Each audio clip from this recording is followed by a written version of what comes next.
सहमति और असहमति राजनीति के दो जरूरी व्यवहार हैं। राजनीति में बहुत कुछ ऐसा होता है जो किसी एक के लिए बहुत बड़ा हितदायक होता है, तो किसी दूसरे के लिए वो उतना ही ज्यादा नुकसान करने वाला। राजनीति नाम भी इसी का है।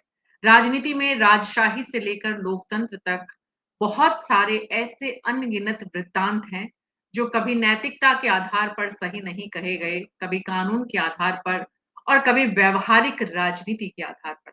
लेकिन सही और गलत का फैसला जिस बिंदु पर केंद्रित होता है, राजनीति में उसका नाम है हित। हित, अपने लाभ, अपने हित के लिए राजनेता आजकल जो कुछ कर रहे हैं, वो हम देख रहे हैं। चाहे वो टीएमसी, तृणमूल कांग्रेस के सांसदों और विधायकों का बड़ी संख्या में अपनी पार्टी छोड़ना हो, चाहे वो शिवसेना का हो, चाहे उससे पहले और उसके बाद अलग-अलग दलों में राजनीतिक दलों के नेताओं का ये जो आचरण है, ये हमेशा से इसे आया राम गया राम का नाम दिया गया। अक्सर ये चुनावों से पहले देखने को मिलता था, चुनावों के समय देखने को मिलता था। लेकिन आजकल 365 दिन कहते हैं अमित शाह और नरेंद्र मोदी की जो सियासत है, इसने 365 डेज़ जो है, वो राजनीति करना लोगों को सिखा दिया है। आजकल कोई चुनाव का मौसम, चुनावी माहौल नहीं होता है। आजकल 365 दिन चुनावी माहौल बना हुआ है और उसी का हिस्सा है कि अशोक गहलोत इस देश के राज्य के 3 बार के पूर्व मुख्यमंत्री, केंद्रीय मंत्री रहे हैं और अब वो कह रहे हैं देश की सत्तारूढ़ पार्टी को निशाना बनाते हुए कि भेड़-बकरियों की तरह सांसदों और विधायकों की खरीद-फरोख्त हो रही है। भेड़-बकरी, सांसदों और विधायकों को जो कहा, दरअसल भेड़-बकरी हमारे यहाँ पर व्यावहारिक टर्म में सिर्फ भेड़ और बकरी के लिए इस्तेमाल नहीं होता है, ये एक तरह का मुहावरा बन गया है, जहाँ भीड़ को भेड़-बकरी कहने का भी एक कहीं न कहीं हमारे प्रचलित भाषा में, शब्दावली में समाहित है। अशोक गहलोत का मंतव्य उस प्रचलित शब्दावली का इस्तेमाल करना था या सीधे सत्तारूढ़ दल को टारगेट करना जब उन्होंने कहा सांसद और विधायक भेड़ बकरियों की तरह खरीदे जा रहे हैं। अब सियासत वहीं से शुरू हो रही है। अशोक गहलोत ने जो कहा क्या वो गलत है? पहला सवाल ये। दूसरा ये कि अगर वो गलत है तो उस पर विरोध जिस तरह से हो रहा है वो कितना सही है? हमारे खास मेहमानों के साथ आज इसी पर विस्तार से चर्चा करते हैं। हमारे साथ नमस्कार और मैं हूँ आपके साथ डॉक्टर मीना शर्मा। हमारे साथ है राजीव तिवारी जी, वरिष्ठ पत्रकार, डॉक्टर मुनेश अरोड़ा, वरिष्ठ पत्रकार, जी हैं बीजेपी के प्रवक्ता और रवि पालीवाल जी और कांग्रेस पार्टी के प्रवक्ता राजकुमार शर्मा जी फाइनली आ गए। बहुत देर लगी कांग्रेस पार्टी को अपना प्रवक्ता भेजने में। विषय ऐसा अशोक गहलोत के पक्ष में बोलें तो मुश्किल, विपक्ष में बोलें तो मुश्किल। तो राजकुमार शर्मा जी, इस मुश्किल का फाइनली निदान पार्टी ने करके आपकी जिम्मेदारी ये डालती है। अब अशोक गहलोत जी ने जो कहा है भेड़ और बकरी, ये सांसदों और विधायकों के लिए इस शब्दावली का इस्तेमाल करना कितना सही है? पहले तो इस सवाल का जवाब कांग्रेस पार्टी की तरफ से आपसे अपेक्षित है। मीना जी, गहलोत साहब बहुत वरिष्ठ नेता हैं कांग्रेस के। और उन्होंने जो वक्तव्य दिया, जिस संदर्भ में दिया, उस संदर्भ को गलत तरीके से पेश किया जा रहा है। गहलोत साहब का तात्पर्य वर्तमान सरकार के ऊपर है, भारतीय जनता पार्टी के ऊपर है कि भारतीय जनता पार्टी किस तरीके से लगातार सरकारें गिराती है। सरकारें गिरती नहीं है तो वहां के विधायकों को, सांसदों को तोड़ती है। और आपने स्वयं ने भी कहा कि पहले तो चुनाव के 10-20 दिन पहले ये सब एक्टिविटीज हुआ करती थी, लेकिन अब 365 दिन चलने लगी है, क्योंकि 361 का आंकड़ा भारतीय जनता पार्टी लोकसभा में 2/3 बहुमत का पूरा नहीं कर पा रही है। हिंदुस्तान के 140 करोड़ लोगों ने उनको 240 पे लाके टिकाया। उन्होंने एनडीए बनाया और एनडीए के परिवार को लगातार बड़ा करने का वो काम कर रहे हैं, चाहे वो टीएमसी का माध्यम हो, चाहे वो महाराष्ट्र का माध्यम हो शिवसेना का, और चाहे वो आप पार्टी का माध्यम हो। तो लगातार वो 361 का जो आंकड़ा है, 2/3 बहुमत लोकसभा में, राज्यसभा का, वो उसको वो लगातार पार करने का काम कर रहे हैं। उसमें वो लगातार कामयाबी होते जा रहे हैं। और गहलोत साहब ने जो बयान दिया है वो केंद्र सरकार के ऊपर, भारतीय जनता पार्टी के ऊपर इसीलिए दिया कि सांसदों को और एमएलएस को उनकी जो साख है, उनकी जो इमेज है, उसको बना रहने दीजिए। उनको एन केन प्रकारेण कोई भी दबाव डालकर आप उनकी प्रतिष्ठा को, उनकी साख को खराब करने का काम नहीं करें। लेकिन आप लगातार देख रहे हैं हर स्टेट में ये काम चल रहा है, हर स्टेट में लगातार काम चल रहा है। इनका जो प्रकोष्ठ है, राजस्थान में भी आपने देखा होगा मीना जी, अरुण चतुर्वेदी जी के नेतृत्व में एक प्रकोष्ठ बनाया गया था जिसमें ट्रक भर के दुपट्टे भारतीय जनता पार्टी के कार्यालय में रख दिए गए थे, और लगातार कांग्रेस पार्टी के छोटे बड़े तमाम कार्यकर्ताओं को बुला बुला करके वो दुपट्टे पहनाने का लगातार एक काम हो गया था। तो भारतीय जनता पार्टी ने जो विधानसभा चुनाव के दौरान राजस्थान के भारतीय जनता पार्टी कार्यालय में किया था, वो काम हिंदुस्तान के हर गली मोहल्ले में भारतीय जनता पार्टी इस वक्त कर रही है, जो निंदनीय है लोकतंत्र के लिए। रवि पालीवाल जी, कांग्रेस पार्टी का सोचना है, अशोक गहलोत ने जो कहा है, सत्तारूढ़ दल के आचरण पर उनका ये रिएक्शन है, उनकी ये प्रतिक्रिया है। सत्तारूढ़ दल को ऐसा नहीं करना चाहिए। देश में आज सांसद और विधायक जिस तरह से दल बदल कर रहे हैं, बल्क में, बड़ी संख्या में, अगर कांग्रेस पार्टी की सरकार होती और आप विपक्ष में होते तो भी आप यही बात कहते, इसी तरह की भाषा का इस्तेमाल करते, या राजकुमार जी के पाले में आप होते? देखिए, चाहे कांग्रेस प्रवक्ता ने कुछ भी कहा हो, मैं बहुत स्पष्ट कर देना चाहता हूं, पिछले लगभग 3 साल से माननीय गहलोत जी को इनके जो कांग्रेस के आला कमान है वो कोई भाव नहीं दे रहे। माननीय गहलोत जी के की मानसिक स्थिति ऐसी है कि वो जब चाहे पता नहीं क्या किस तरीके का बयानबाजी कर जाते हैं। पिछले काफी समय से वो बहुत ऐसी बयानबाजी कर चुके हैं जो विवादों में रही है। आप देख सकते हैं कि अभी कांग्रेस प्रवक्ता कह रहे थे कि वो बीजेपी वाले ऐसा करते हैं, इसलिए उस संदर्भ में उन्होंने कहा, अरे बीजेपी वाले नहीं करते। आपके काबिलाना पूर्व मंत्री जो रहे हैं, सपोटरा से पूर्व विधायक रहे रमेश मीणा जी, उन्होंने भरी सभा में कम से कम 10,000 लोगों की भरी सभा में ये कहा कि गई सरकार में एमएलए खरीदने का काम हुआ था, 10-10 करोड़ रुपए लिए थे एमएलए ने। अब वो 10 करोड़ रुपए देगा कौन? या तो जो सरकार बचाना चाहता था या फिर जो सरकार बनाना चाहता था। तो सरकार बचाना तो गहलोत चाहते थे और सरकार बनाना सचिन पायलट चाहते थे। तो पैसा किसी न किसी ने तो दिया है ना, और किसी न किसी ने लिया है। ये बीजेपी नहीं कह रही, आपके काबिलाना मंत्री ने, रमेश मीणा जी ने भरी सभा के बीच में कहा है। तो खरीद फरोख्त का ये जैसी हल्की हरकतों का काम तो आपका है, आपके संस्कार है, ये कांग्रेस के संस्कार है। भारतीय जनता पार्टी के प्रति कोई अगर ऐसा साक्ष्य कहीं हो, ऐसा कहीं कोई सबूत अगर हो तो आप पेश कीजिए। देखिए, हर पार्टी अपने संस्कारों से चलती है। हमारे संस्कार ये है कि हमारा जो कार्यकर्ता है, हमारा जो विधायक है, हमारा जो मंत्री है या हमारा जो एमपी है, वो हमारे लिए सम्मानित है। हम जनमत का सम्मान करते हैं, लोकतंत्र का सम्मान करते हैं। जनता ने जिनको चुनकर के विधानसभा में भेजा है, जिनको चुनकर के लोकसभा में भेजा है, हम उनका सम्मान करते हैं। हम उनको भेड़ बकरी और घोड़े गधे पता नहीं किन किन शब्दों का, आश्चर्यजनक शब्दों का प्रयोग हम नहीं करते।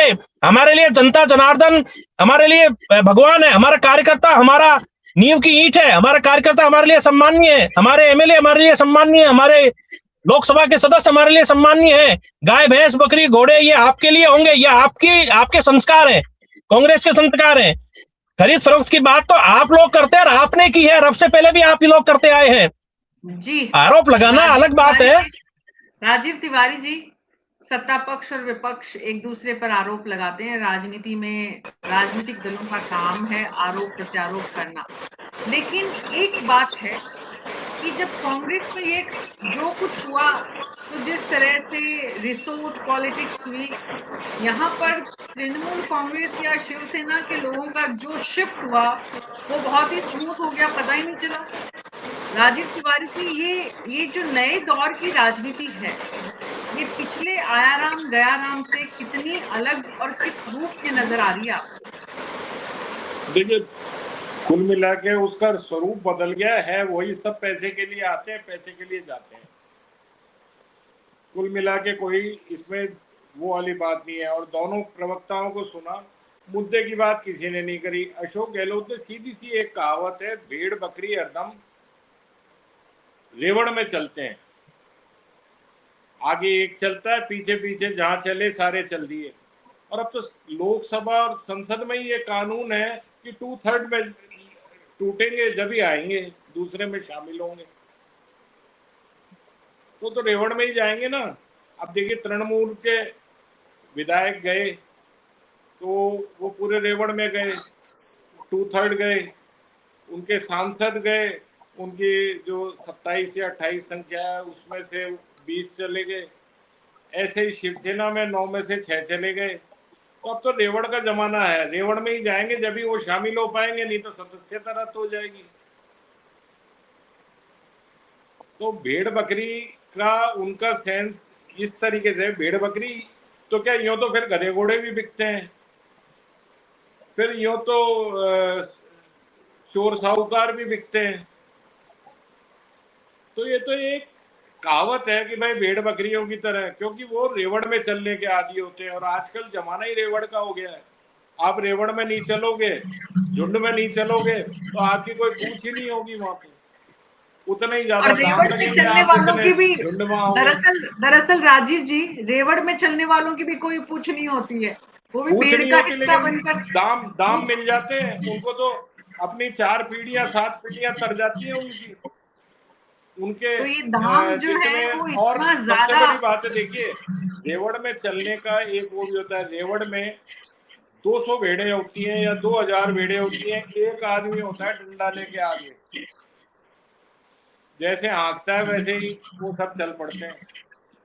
तो यहाँ तो वही दो है। सिस्टम अब राजनीति में हो गया है कि जिसके हाथ में डंडा है उसके पीछे पीछे चलते रहो, नहीं तो न यहाँ जाने कहाँ फंसवा दे। राजकुमार जी यहाँ दो, एक आगे और एक पीछे है, एक भीड़ के आगे है और एक पीछे है, तो दोनों तरफ तो से कहीं कोई तो अब दिशा नहीं रेवड़ हो का जाए। वही चक्कर हो गया है, बस उसी में चलते फिरते हैं सारे नेता।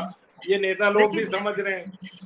देखिए रवि पालीवाल जी भी दो के नाम पे कितना मुस्कुराए हैं, और आगे पीछे के नाम पे तो और मुस्कुराए कि भाई कौन आगे कौन पीछे। अब सवाल तो ये है सबसे बड़ा देश में, जो दो के भीतर क्या हो रहा है, दूसरा प्रधानमंत्री बनना चाह रहा है, पहला बनाना चाह रहा है कि नहीं बनाना चाह रहा है। खैर बहरहाल अभी वो विषय नहीं है, आपकी मुस्कुराहट ने रवि जी हमें ये मौका दिया।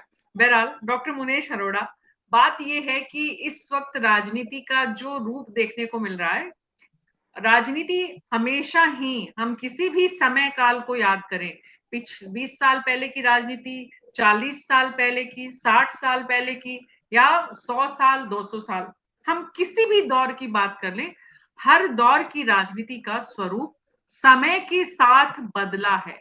ये समय की जरूरत को समझते हुए जिस तरह की राजनीति, भीड़ की, रेवड़ की जो राजनीति हो रही है, उसमें हर राजनेता अपनी कीमत तो लगा रहा है। हर का मतलब यहाँ जनरलाइज नहीं हो सकता, यहाँ बहुतायत है। बहुत सारे हैं जो अपने सिद्धांतों पर अभी भी बचे हुए हैं, और उन्हीं की वजह से शायद डेमोक्रेसी हिंदुस्तान में चल रही है।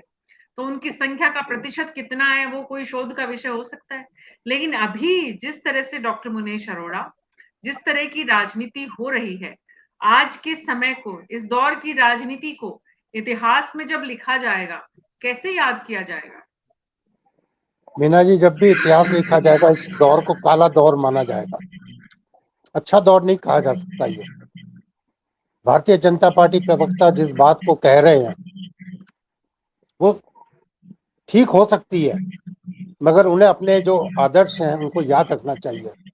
अटल बिहारी वाजपेयी का संसद में दिया गया भाषण मुझे आज भी याद है, जिसमें उन्होंने कहा था कि दल बदल और इस तरह से मुझे सत्ता मिलती है तो उसे मैं चिमटे से भी छूना पसंद नहीं करूंगा। और एक वोट की वजह से उन्होंने सत्ता खो दी थी। उन्हें कहा हम जनता के दरबार में जाएंगे और फिर मैंडेट प्राप्त करेंगे, खरीद फरोख्त पे हम विश्वास नहीं करते। और आज क्या कर रहा है दल, किस हालात में ले जा रहा है देश को? क्या हमारे नेताओं की क्रेडिबिलिटी रह गई है? क्या नेता सिर्फ नोटों की गड्डियों गिनने के लिए बने हैं? जब भी कोई नेता सरकार में आता है या सत्ता में आता है तो वो एक विचारधारा की वजह से आता है। आप जनता की विचारधाराओं को कत्ल करके आ रहे हैं। जब भी आप सत्ता परिवर्तन करते हैं तो जनता की विचारधाराओं, जिसके साथ आपने वादा किया था उस विचारधारा पे चलने का, उसका कत्ल करके आप आ रहे हैं। तब जाके आप दल बदल करते हैं। भेड़ बकरी तो बहुत छोटा शब्द है अशोक गहलोत जी ने यूज किया इसके लिए। मैं वो शब्द यूज नहीं करना चाह रहा जो राजनेताओं के लिए आज जनता सोच रही है। क्या क्रेडिबिलिटी रह गई इनकी? ये अपने दल के नहीं होते, जनता के कहां से होंगे? किस हालात में ले जा रहे हैं ये देश को? किस विचारधारा के आधार पर चल रहे हैं? क्या होगा इस देश का? क्या लोग सिर्फ वोट देने के लिए रह गए? नहीं, लोग क्या भी वोट वोट कैसे जनता देंगे, किस आधार पे देंगे? मेरी बात सुनिए मीना जी, जब एक बार वोट दिया, उनको सत्ता में भेज दिया, विधानसभा में सांसद में बना दिया, और वो वहां जाके दल बदल कर रहे हैं, तो किसके साथ विश्वासघात कर रहे हैं? जी, उनकी आत्मा यही कितनी है। मर गई है, जी, इनकी आत्मा कितनी मर गई है। और सबसे पहली चीज तो मीना जी ये होनी चाहिए कि अगर आपको दल बदल करना है तो आप अपनी सीट छोड़िए, जनता के बीच में जाइए, मैंडेट ले और वापस आइए। ये जो समय है, क्या ये चुनाव सुधारों को लेकर जितनी बात हमारे देश में पिछले कुछ समय से हो रही थी, दल बदल कानून में बदलाव का समय आ गया है राजकुमार शर्मा जी? मीना जी, समय तो बहुत खराब चल रहा है राजनीति का इस वक्त हिंदुस्तान में। कांग्रेस पार्टी के तमाम छोटे बड़े नेता कई बार ये कहते हैं देश किस दिशा में जा रहा है, बहुत चिंता का विषय है। जनता अमुक व्यक्ति को अमुक चुनाव चिन्ह देख करके वोट देती है, और वो 6-8 महीने के बाद, 1 साल 2 साल बाद अपने चुनाव चिन्ह सहित न जाने कौन सी पार्टी में अपने स्वार्थों की पूर्ति के लिए चला जाता है। अच्छा होता वो अपने विधानसभा क्षेत्र या लोकसभा क्षेत्र की पूर्ति के लिए जाता, जब तो अच्छा होता। लेकिन वो स्वयं की इच्छा पूर्ति के लिए, अपने स्वार्थों की पूर्ति के लिए जब दूसरे दल में जाता है, तो जनता के साथ क्या बीतती है, ये बहुत चिंता का विषय जनता के लिए भी होता है। मैं तो सरकार से निवेदन करूंगा, निर्वाचन आयोग से भी निवेदन करूंगा, ऐसा कोई कानून इसमें कठोरता से लाया जाए कि कोई भी व्यक्ति अपनी पार्टी छोड़ के आए या अपना दल छोड़कर आए, तो कोई एक समय सीमा तो तय हो कि इसके बाद ही इसको यहाँ कोई प्रमुख स्थान मिलेगा। आजकल तो छोड़ के आते हैं, 3 महीने बाद बहुत बड़ा पद ले लेते हैं, अब तो चुनाव के दौरान छोड़ के आते हैं, हाथों हाथ टिकट पे चुनाव लड़ते हैं। कल कोई बीजेपी का व्यक्ति था, आज लोकसभा चुनाव कांग्रेस के चुनाव में लड़ रहा है, कोई कांग्रेस का व्यक्ति था और बीजेपी के चुनाव पर चुनाव चिन्ह पर चुनाव लड़ रहा है। राजकुमार जी, ये बात आप जब आप लेकर आते हैं दूसरे दलों से, तब लागू नहीं होती क्या? तब भी तो इसी तरह से बाहर से कोई आ रहा है, आपके यहाँ चुनाव लड़ रहा है, इस चुनाव में भी हुआ है जो लोकसभा का पिछला चुनाव था, तो कर तो सभी रहे हैं, बस फर्क इतना है कि सत्ता के साथ बड़ी संख्या में लोग जा रहे हैं। मीना जी, कोई भी दल कर रहा हो ये गलत है, लेकिन इसमें एक इंपॉर्टेंट बात और है कि एकाधा व्यक्ति कोई स्वार्थ की पूर्ति के लिए सरकार को बनाने में कोई एकाधे व्यक्ति की कमी बेसी करनी है, थोड़ा बहुत कोई मिक्सिंग हो रहा है वहां तक तो ठीक है। अब तो पूरा का पूरा प्रकोष्ठ बना दिया, दुपट्टे भर के ट्रक भर के आ गए हैं और लगातार अभियान चला 5 साल आटे तक। में नमक तो समझ में आता है, नमक में आटा समझ में नहीं आता, कांग्रेस पार्टी के प्रवक्ता का कहना है। मीना जी, भारतीय जनता पार्टी कह रही थी कि कांग्रेस मुक्त भारत करेंगे, वो इनसे हुआ नहीं, फिर क्या अब ये इस बात पे लगे कि विपक्ष मुक्त भारत कर दो। कैसे पार पड़ेगी आप बताइए, कैसे काम चलेगा? तो विपक्ष कमजोर है, तभी तो विपक्ष मुक्त भारत हो रहा है। जब विपक्ष को ये कहा जाता है कि आज की कांग्रेस जो है वो प्राण वायु उसमें है नहीं, तो विपक्ष को अच्छा नहीं लगता। लेकिन विपक्ष के नेता इस तरह से लगातार जा रहे हैं, चाहे वो दूसरे दलों की बात करें जो विपक्ष का हिस्सा रहा है।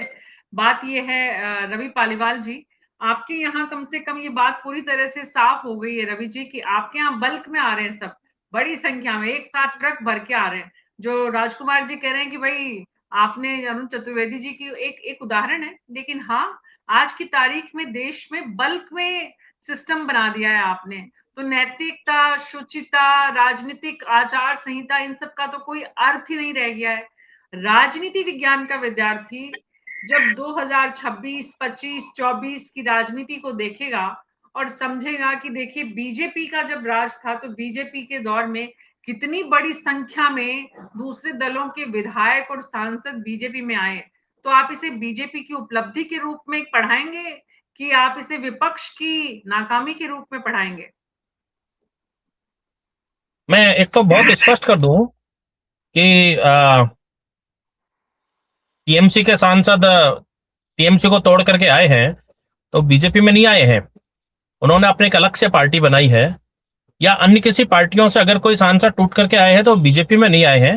देखिए, हमें ऐसे दल बदलुओं की कोई आवश्यकता नहीं है और ना अभी ऐसी कोई आवश्यकता हमें कहीं कहीं महसूस होती है। हम पूर्ण बहुमत के साथ में हमारी सरकार है, हमको क्या जरूरत है ऐसे लोगों की जो जनता के विश्वास को कुचल करके आए हैं, जिस जनता ने या जिस वोटर ने इनको उस विचारधारा के आधार पर वोट दिया, उस विचारधारा को तोड़ करके, उस मतदाता का दिल तोड़ करके, उसकी विचारधारा को कुचल करके आप एक दल के नहीं हो सके। अपनी पार्टी अपनी माँ होती है, जिस माँ के आप नहीं हो सके, जिस पार्टी के आप नहीं हो सके, बीजेपी उसको अपने में शामिल करने में कोई इंटरेस्टेड नहीं है। हम कतई इंटरेस्टेड नहीं है, लेकिन ये अपने आप टूटे तो उसका दोष बीजेपी को क्यों दें भाई?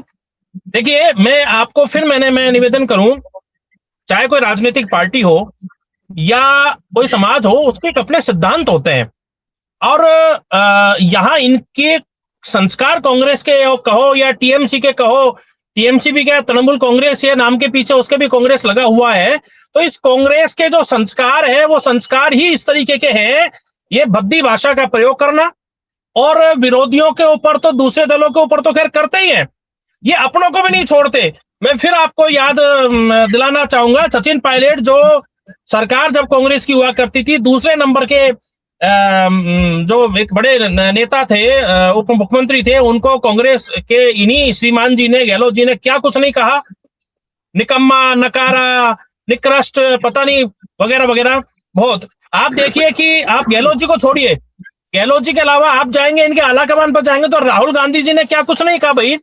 राहुल गांधी जी ने भी देश के प्रधानमंत्री के, वो देश के प्रधानमंत्री है, बीजेपी के प्रधानमंत्री नहीं है, वो देश के प्रधानमंत्री हैं, और उनका सम्मान सबको करना चाहिए।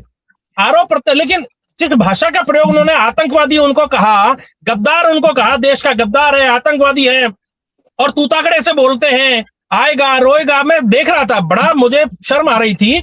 तो इनके जब आला कमान इस तरीके के हैं, जो शीर्ष नेता जिस पार्टी के इस तरीके के शब्दों का प्रयोग करते हैं, तो उनसे नीचे लेवल के जो कार्यकर्ता है वो किस भाषा का प्रयोग करेंगे, इससे ज्यादा उनसे कोई उम्मीद नहीं की जा सकती। माननीय गहलोत जी का एक और विवादित बयान था, पार्टी तो दूसरी बनाते हैं, बीजेपी में शामिल नहीं होते हैं, लेकिन मिलते अमित शाह से जाकर हैं बड़ी संख्या में विधायक, सांसद, इसका क्या मतलब है रवि पालीवाल जी? मिलना कोई गलत बात नहीं है। उन्होंने हो सकता है अपने कई दुख दर्द सुनाए हो। टीएमसी किस तरीके की पार्टी थी सबको पता है, क्या कार्य शैली उसकी थी। अब अगर वो मिले हैं, मिलना, कांग्रेस देखिए संसद में जितने भी सांसद हैं एक दूसरे से मिलते ही हैं। राजस्थान विधानसभा में 200 विधायक हैं, जब विधानसभा चलती है तो सब एक दूसरे से मिलते हैं, अपने कामों को लेकर के भी सीएम के पास में जाते हैं, चाहे वो कांग्रेस का विधायक हो चाहे बीजेपी का हो, सीएम सबका होता है। तो वो देश के अमित शाह जी देश के बड़े नेता हैं, सरकार में बहुत अहम भूमिका वो रखते हैं। अगर उनसे जाकर के हो सकता है किसी पीड़ा को लेकर के मिले हों, तो मिलना कोई बड़ी, मिलने से आरोप कोई सिद्ध नहीं होता। कांग्रेस पार्टी का तो रोना चलता रहेगा, ऐसे ही कांग्रेस पार्टी केवल रोती रहेगी, बिलबिलाती रहेगी, हमारे ऊपर आरोप लगाती रहेगी। और मैं आपको फिर निवेदन करूं, हमें खरीद फरोख्त की कोई जरूरत नहीं है। हम सरकार बना चुके हैं, सरकार को चलते बहुत दिन हो गए, हम एनडीए पूर्ण बहुमत के साथ में सरकार में है, हमें कतई इनकी जरूरत नहीं है। अब ये जबरदस्ती अपने कर्मों से ही टूटते हैं, तो उसमें कोई बीजेपी को अभी तो जरूरत होती है तब भी उपलब्धता नहीं होती है। एक वोट से सरकार गिर जाती है अटल बिहारी वाजपेयी की, और अब बीजेपी की स्थिति देखिए कि बिना बोले बिना बुलाए कितनी बड़ी संख्या में लोग आते हैं। तो ये राजनीति, सियासत, कुछ सियासत का रंग और रूप ही कुछ ऐसा होता है। राजीव तिवारी, देखिए, मैं तो अभी पालीवाल जी की बात सुन रहा था, बड़ा अच्छा लगा मुझे। कितने शुद्ध विचार हैं इस पार्टी के, कि बीजेपी दूसरों के टूटे हुए जो आते हैं, जो दूसरी विचारधारा के लोग हैं, उसको हम शामिल नहीं करते हैं। यही कह रहे थे ना अभी कि ये तो जो जिनको जनता जिस विचारधारा से चुनती है और वो तोड़ के आते हैं, तो वो बहुत ही गलत बात है, ऐसा होना ही नहीं चाहिए। तो बीजेपी को चाहिए, और एक इन्होंने अभी कहा था कि बीजेपी तो पूर्ण बहुमत में, बीजेपी पूर्ण बहुमत में नहीं है, एनडीए बहुमत में है। दूसरी बात, इनको फिर स्पष्ट कर देना चाहिए सार्वजनिक रूप से कि भैया जो भी जिस पार्टी का टूटा हुआ किसी भी गुट में जा रहा है, उसका हम एनडीए में समर्थन ना तो लेंगे ना उसको देंगे। कह दे साफ कि भैया तो दूसरी विचारधारा के लोग हैं, अपनी पार्टी से नाराज हैं, जनता से धोखा करके आए हैं, तो इनको हम ना तो इनका समर्थन ही नहीं लेंगे संसद में, ये अलग बैठे हैं अपना काम करें। ना हम इनका वोट चाहिए हमको, ना हम इनको वोट देंगे संसद में किसी भी मुद्दे पे, हम इनका तो फिर समर्थन नहीं वॉशिंग मशीन देंगे। की जगह लग जाएगी साहब। उसको स्पष्ट कर देना, फिर क्यों नहीं कर देते स्पष्ट? अगर वो स्वीकार्य नहीं है आपको तो उनको फिर आप बिल्कुल ही बायकॉट कीजिए ना उनका, वो नहीं करेंगे। तो ये सारी चीजें राजनीति में कहने की कुछ और होती हैं, करने की कुछ और होती हैं। तो ना तो कोई जो कहता है वो बात समझनी चाहिए, और जो सोच और जो करता है वो बात समझनी चाहिए, क्योंकि सब में घालमेल रहता है। कोई बात ऐसी नहीं होती जिसको कि आप एक पत्थर की लकीर मान लें कि ये इस पार्टी का एजेंडा है। ये तो क्षणिक है, बदलता रहेगा, हरदम बदलता रहेगा। आज आप राजकुमार जी के दोस्त हैं, राजकुमार जी मुनेश जी के हो जाएंगे, मुनेश जी मेरे हो जाएंगे, रवि जी मीना जी की तरफ हो जाएंगे। तो ये तो सब पता नहीं कब किसका हृदय परिवर्तन हो जाए। आजकल हृदय का कोई पता नहीं है, इसीलिए हार्ट डिजीज बहुत ज्यादा बढ़ गई है, क्योंकि हृदय में उथल पुथल बहुत चलती रहती है सबके, और विशेषकर राजनीतिक लोगों के तो हृदय बड़ा ही अजीब हो गया है। लेकिन उनमें हार्ट अटैक की खबरें बहुत कम आती है, बहुत मजबूत हो जाता है उनका, डॉक्टर मुनेश तो अरोड़ा। इसलिए तो हो जाता है, वो इतने मीना जी, सारे मीना जी, झटके झेलते रहते हैं दिन भर, तो वो जी हृदय मजबूत हो जाता है, और फिर सबसे बड़ी डोज है सत्ता की मिल जाती है उनको। जी मीना जी, जो आपने टॉपिक सत्ता लिया है मिलते ना हैं आज तो का, मरणासन खड़ा हो जाता है साहब, हाँ। बिल्कुल।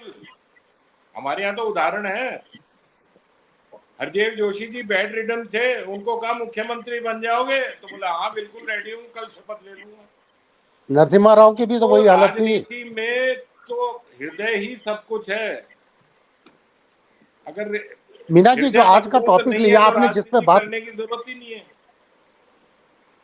जी और उसको मैं थोड़ा परिवर्तनशील होना टॉपिक बहुत जरूरी है। हृदय टॉपिक का थोड़ा मीना मीना व्यापक मजबूत हो होना गया। और हृदय का मीना जी, मीना परिवर्तनशील होना, जी ये मीना राजनीति मीना का जी, प्रमुख गुण है आज की तारीख में। जी जी डॉक्टर मीना मुनेश जी, अरोड़ा। जो टॉपिक आपने लिया ना, वो बहुत प्रासंगिक है।